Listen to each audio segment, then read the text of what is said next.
Salut à tous et à toutes, on se retrouve aujourd'hui pour une petite vidéo lentille chiffon tournée à l'arrache. Je vous avoue qu'à la base je voulais juste me balader dans la forêt et puis après je me suis dit vas-y je vais faire quand même une petite vidéo lentille chiffon, ce qui est un sujet qui va vous intéresser je pense. C'est le sujet des études dans l'audiovisuel et ça fait un bout de temps que je vais en parler et là je pense que c'est le bon moment.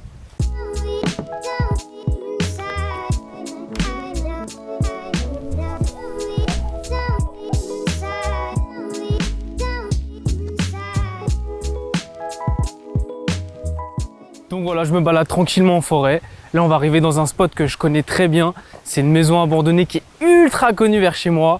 Mais voilà, ça va faire le travail, ça va faire un petit décor pour cette petite vidéo sympatoque. Mais là, on va parler des études dans l'audiovisuel, ce que ça implique, les choix qu'il va falloir que vous fassiez.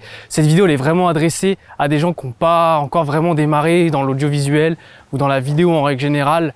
Et voilà, ça va être adressé à des gens qui peuvent avoir 15, 16, 17, 18, 20 ans et qui n'ont jamais mis les pieds là-dedans. Et en fait, ça s'adresse à des gens qui se posent des questions par rapport au cursus qu'il faut faire.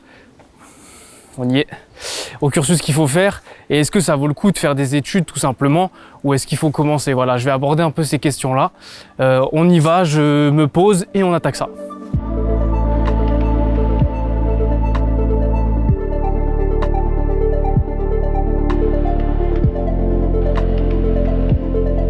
Pourquoi je fais cette vidéo? Tout simplement parce qu'on me pose souvent la question, toi qu'est-ce que tu recommandes? Est-ce qu'il faut faire des études pour faire de la vidéo? Je sais que le sujet a déjà été traité et là si je le traite c'est à ma manière, c'est-à-dire de manière ultra objective et aussi en tant que personne qui a 22 ans, bientôt 23 ans, donc qui est encore entre guillemets jeune dans le métier. Donc c'est pour ça que je pense que ça a un intérêt, c'est-à-dire que je m'adresse à des gens qui ont potentiellement mon âge ou alors qui sont encore au lycée et qui ne savent pas forcément encore comment s'y prendre, comment faire pour devenir professionnel dans le milieu de l'image. Moi, pour me représenter un petit peu brièvement avant d'attaquer directement dans le vif du sujet, je suis Yohan Grignou, j'ai cofondé Samurai Cop, qui est une société de production.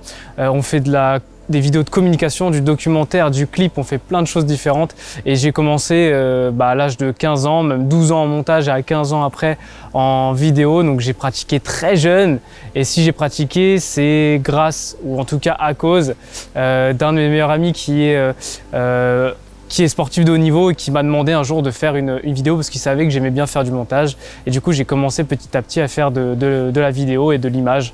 Donc voilà comment j'ai démarré. Aujourd'hui j'en vis, je tiens à le préciser parce que c'est important pour les gens qui comprennent que c'est un métier et que c'est pas juste un hobby.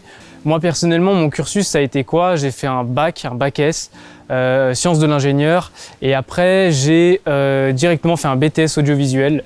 À la sortie de mon bac, directement.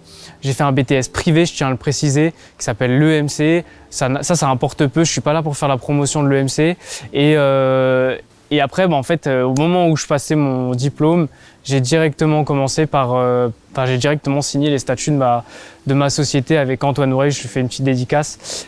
Et le truc, c'est que j'ai eu cette chance-là parce que j'ai pratiqué avant et j'ai rencontré une personne qui avait 10 ans de plus que moi, donc qui avait une maturité plus importante et qui m'a permis de faire ma société, mais que c'était pas non plus la chose. Moi, j'avais 19 ans quand j'ai signé les statuts de la boîte et concrètement, c'était pas la première chose auquel j'aurais pensé si j'avais pas croisé ces personnes-là avant, notamment cette personne-là avant. Donc c'est pour ça que je fais cette vidéo parce que c'est assez important que vous vous disiez que déjà c'est un métier, cadreur, monteur, réalisateur, chef opérateur, électro, ingénieur du son, tout ça c'est des métiers. Je tiens à le repréciser, c'est vraiment des métiers, c'est pas juste une passion.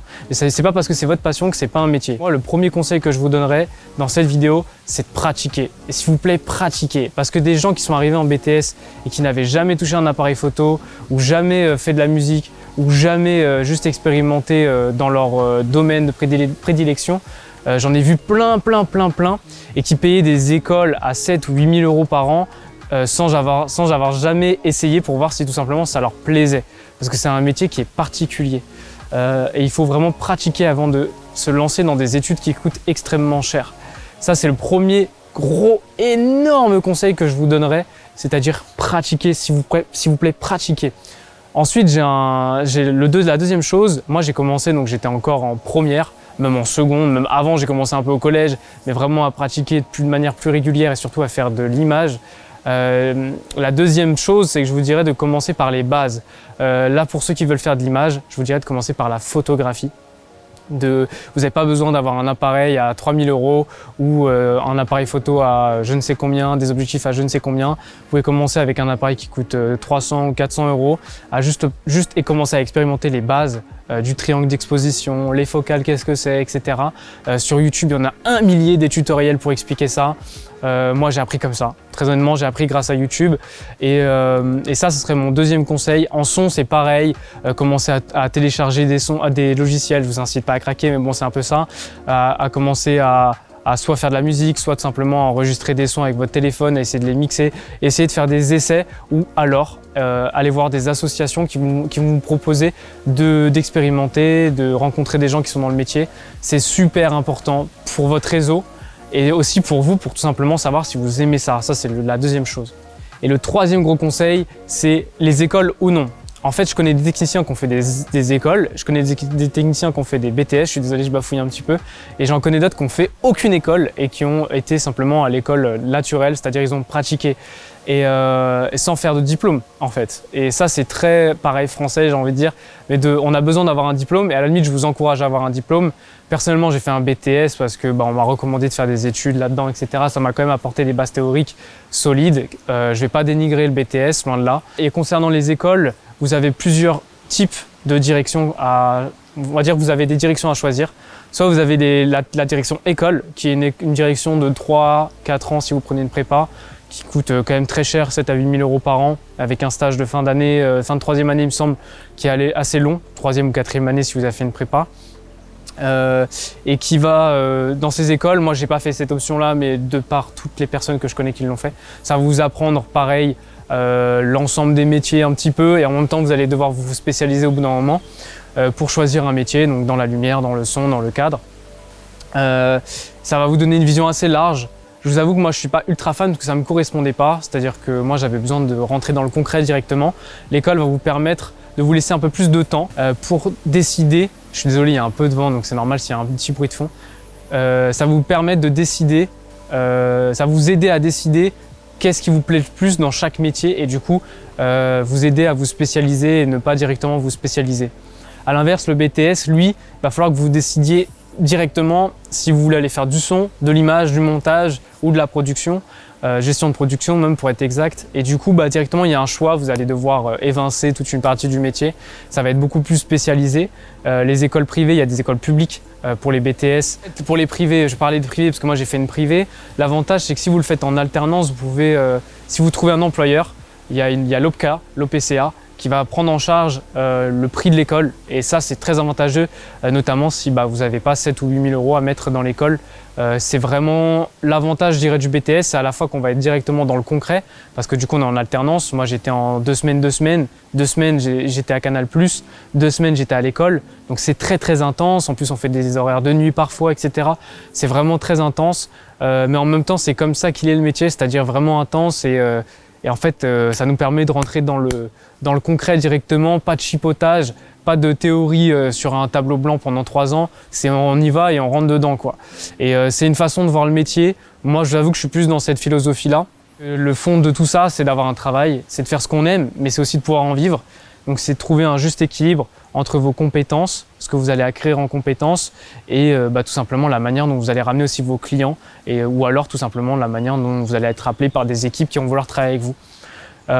Donc concrètement, c'est vraiment de trouver votre profil, quel genre de personne vous êtes et aussi, surtout, si vous voulez faire ce genre de métier, je le dis, je mets un énorme warning, il va falloir que vous bougiez le cul, je suis désolé d'être cash, il va falloir que vous pratiquiez. Et que tout simplement vous preniez votre caméra ou votre micro ou votre logiciel de son, peu importe, et que vous fassiez du réseau et que vous fassiez de la matière, que vous produisiez jusqu'à un moment donné où vous allez monter en qualité et monter en standing et monter en compétences et du coup vous ne serez plus forcément obligé de produire autant, mais vous travaillerez, on va dire, sur des projets qui nécessiteront aussi des compétences plus élevées. J'espère que ça vous sera utile. Je pense faire la conclusion en marchant. On y va, c'est parti tout de suite. Bon les amis, fin de vidéo, j'espère que ça vous aura plu. En tout cas, voilà, il y a juste 2 petits points que j'ai oublié d'aborder dans la vidéo là juste avant quand on était posé dans la maison. Il y a le point des universités. Personnellement, je suis pas du tout fan des universités. Maintenant, ça va peut-être correspondre à certaines personnes.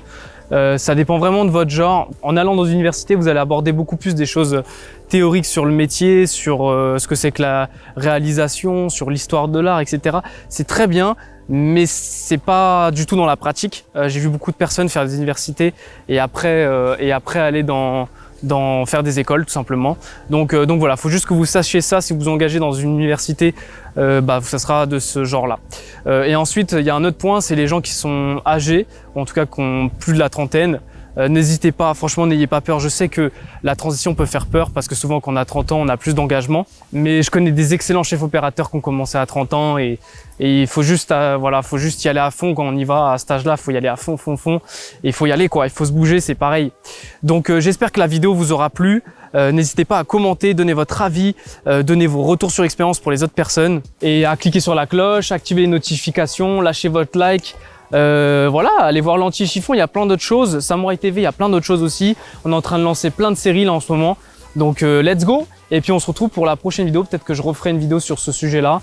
Ce qui est sûr, c'est que c'est un sujet qui est passionnant et que beaucoup de personnes se posent des questions et ça se comprend parce qu'on est dans un contexte et même on peut croire qu'il y a énormément de concurrence, mais pas tant que ça. Il suffit juste de donner le meilleur de soi-même et surtout de faire ce qu'on kiffe. De faire ce qu'on kiffe, c'est le mot de la fin. Allez, salut et prenez soin de vous. Ciao.